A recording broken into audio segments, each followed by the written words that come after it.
Miking the snare drum seems to be the holy grail of miking for some reason. I've seen more people spend more time miking the snare drum than anything else. But the most important principle is to use your ears. No matter where you place the mic, if you don't like the way it sounds, move the mic. Always try to get the best sound you can with your mics before it gets to the mixer. Now let's look at the frequencies that make up the snare. Like every other instrument, there's a high frequency attack followed by low frequency notes and tones.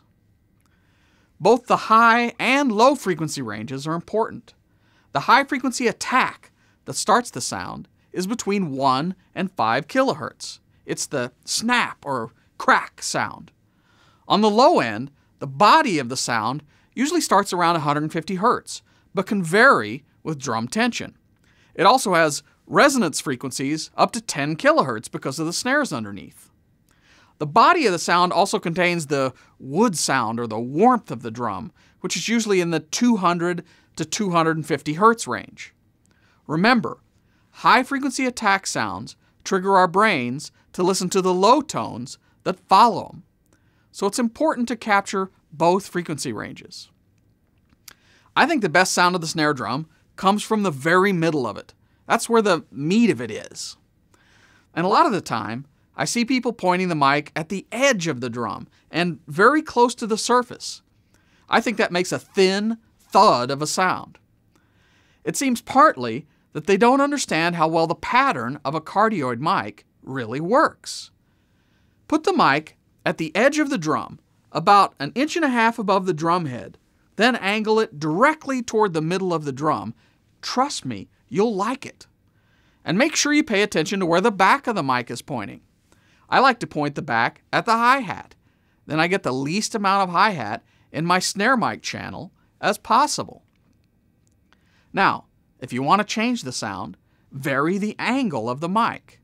If you need more snap and less body, angle the mic more toward the rim. Or try rotating the mic a little off-center and see how you like it. If you feel like you can't get enough of that rattly snare sound, try adding a second mic underneath the snare, pointing at the snares.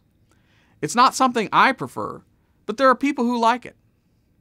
But always use your ears and move the mic around until you get the best sound you can. All right, what about mics? The easiest way to get a snare drum mic is to buy a drum miking kit, which includes all the mics you need. Nearly every manufacturer has drum miking kits, usually several of them.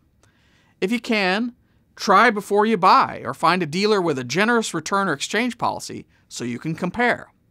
However, to me, there are only 2 mics to use on a snare, live or recording.